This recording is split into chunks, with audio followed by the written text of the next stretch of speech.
Hello students, कैसे हैं आप लोग।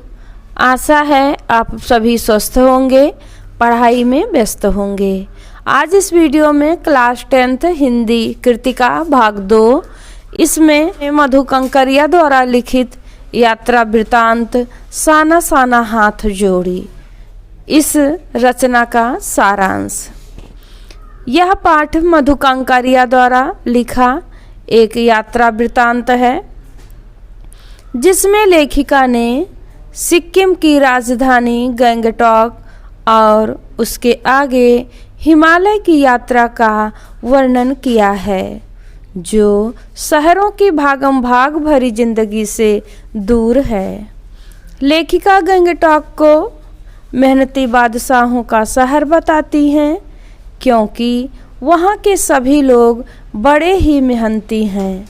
वहाँ तारों से भरे आसमान में लेखिका को सम्मोहन महसूस होता है, जिसमें वह खो जाती हैं। वह नेपाली युवती द्वारा बताई गई प्रार्थना, मेरा सारा जीवन अच्छाइयों को समर्पित हो, को गाती हैं। अगले दिन मौसम साफ ना होने के कारण लेखिका कंचनजंगा की चोटी तो नहीं देख सकी, परंतु ढेरों खिले फूल को देखकर खुश हो जाती हैं। वह उसी दिन गंगटोक से 149 किलोमीटर दूर युमथांग देखने अपनी सहयात्री मणि और गाइड जितेन नार्गे के साथ रवाना होती हैं। गंगटोक से युमथांग को निकलते ही लेखिका को एक कतार में लगी सफ़ेद सफ़ेद बौद्ध पताकाएं दिखाई देती हैं, जो ध्वज की तरह फहरा रही थीं। ये शांति और अहिंसा की प्रतीक थीं और उन पताकाओं पर मंत्र लिखे हुए थे। लेखिका के गाइड ने उन्हें बताया कि जब किसी बौद्ध मतावलंबी की मृत्यु होती है तो उसकी आत्मा की शांति के लिए शहर से दूर किसी भी पवित्र स्थान पर 108 श्वेत पताकाएं फहरा दी जाती हैं। इन्हें उतारा नहीं जाता है, ये खुद नष्ट हो जाती हैं। कई बार नए शुभ कार्य की शुरुआत में भी रंगीन पताकाएं फहरा दी जाती हैं। जितेन ने बताया, कभी लोंग स्टॉक नामक स्थान पर गाइड फिल्म की शूटिंग हुई थी। आगे चलकर मधु जी को एक कुटिया के भीतर घूमता हुआ चक्र दिखाई दिया, जिसे धर्म चक्र या प्रेयर व्हील कहा जाता है। नार्गे ने बताया कि इसे घुमाने से सारे पाप धुल जाते हैं। जैसे जैसे वे लोग ऊंचाई की ओर बढ़ने लगे, वैसे वैसे बाजार, लोग और बस्तियां आंखों से ओझल होने लगीं। घाटियों में देखने पर सब कुछ धुंधला दिखाई दे रहा था। उन्हें हिमालय पल पल परिवर्तित होते महसूस होता है। वह विशाल लगने लगता है। 7 सिस्टर्स वाटरफॉल पर जीप रुकती है। सभी लोग वहां की सुंदरता को कैमरे में कैद करने लग जाते हैं। झरने का पानी में लेखिका को ऐसा लग रहा था जैसे वह उसके अंदर की सारी बुराइयां और दुष्टता को बहाकर ले जा रहा हो। रास्ते में प्राकृतिक दृश्य पल पल अपना रंग ऐसे बदल रहे थे जैसे कोई जादू की छड़ी घुमाकर सब कुछ बदल रहा था। थोड़ी देर के लिए जीप थिंक ग्रीन लिखे शब्दों के पास रुकी। वहाँ सभी कुछ एक साथ सामने था। लगातार बहते झरने थे। नीचे पूरे बेग से बह रही तिस्ता नदी थी। सामने धुंध थी। ऊपर आसमान में बादल थे और धीरे धीरे हवा चल रही थी, जो आसपास के वातावरण में खिले फूलों की हंसी चारों ओर बिखेर रही थी। कुछ औरतों की पीठ पर बंधी टोकरियों में बच्चे थे। इतने सुंदर वातावरण में भूख, गरीबी और मौत के निर्मम दृश्य ने लेखिका को सहमा दिया। एक कर्मचारी ने बताया कि ये पहाड़ी रास्तों को चौड़ा बना रही हैं। कई बार काम करते समय किसी न किसी व्यक्ति की मौत हो जाती है, क्योंकि जब पहाड़ों को डायनामाइट से उड़ाया जाता है तो उनके टुकड़े इधर उधर गिरते हैं। यदि उस समय सावधानी ना बरती जाए तो एक जानलेवा हादसा घट जाता है। लेखिका को लगता है कि सभी जगह आम जीवन की कहानी एक सी है। आगे चलने पर रास्ते में बहुत सारे पहाड़ी स्कूली बच्चे मिलते हैं। जितेन बताता है कि ये बच्चे 3.5 किलोमीटर की पहाड़ी चढ़ाई चढ़कर स्कूल जाते हैं। ये बच्चे सुबह लौटकर अपनी माँ के साथ काम करते हैं। यहाँ का जीवन बहुत कठोर है। जैसे जैसे ऊंचाई बढ़ती जा रही थी वैसे वैसे खतरे भी बढ़ते जा रहे थे। रास्ता तंग होता जा रहा था। सरकार की गाड़ी धीरे चलाएं की चेतावनियों के बोर्ड लगे थे। शाम के समय जीप चाय बागानों में से गुजर रही थी। बागानों में कुछ युवतियां सिक्कमी परिधान पहने चाय की पत्तियां तोड़ रही थीं। चारों ओर इंद्रधनुषी रंग छटा बिखेर रहे थे। युमथांग पहुंचने से पहले वे लोग लायुंग रुके। लायुंग में लकड़ी से बने छोटे छोटे घर थे। लेखिका सफ़र की थकान उतारने के लिए तिस्ता नदी के किनारे फैले पत्थरों पर बैठ गई।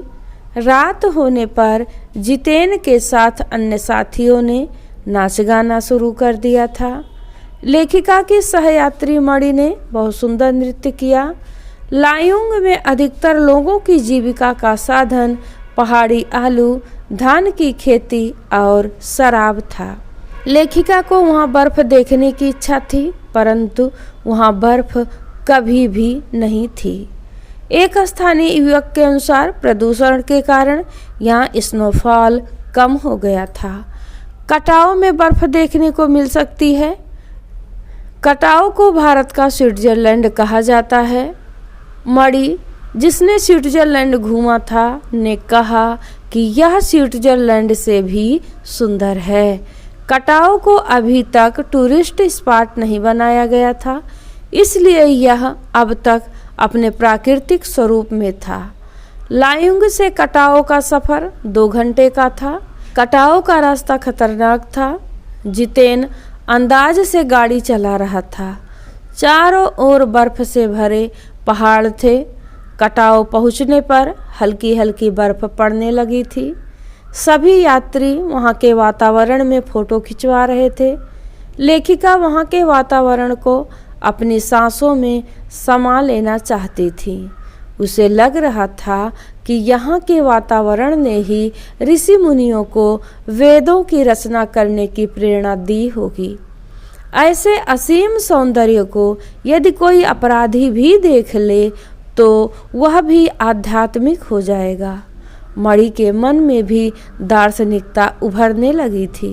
वे कहती हैं कि प्रकृति अपने ढंग से सर्दियों में हमारे लिए पानी इकट्ठा करती है और गर्मियों में ये बर्फ शिलाएं पिघलकर जलधारा बनकर हम लोगों की प्यास को शांत करती है। प्रकृति का यह जल संचय अद्भुत है। इस प्रकार नदियों और हिमशिखरों का हम पर ऋण है। थोड़ा आगे जाने पर फौजी छावनियाँ दिखाई दी। चूँकि यह बॉर्डर एरिया था और थोड़ी ही दूर पर चीन की सीमा थी। लेखिका फौजियों को देखकर उदास हो गई। बैसाख के महीने में भी वहाँ बहुत ठंड थी।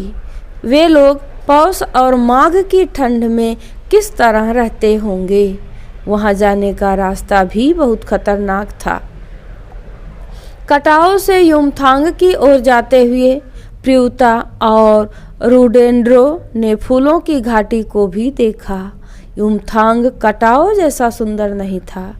जितेन ने रास्ते में बताया कि यहाँ पर बंदर का मांस भी खाया जाता है। बंदर का मांस खाने से कैंसर नहीं होता। युमथांग वापस आकर उन लोगों को वहाँ सब फीका फीका लग रहा था।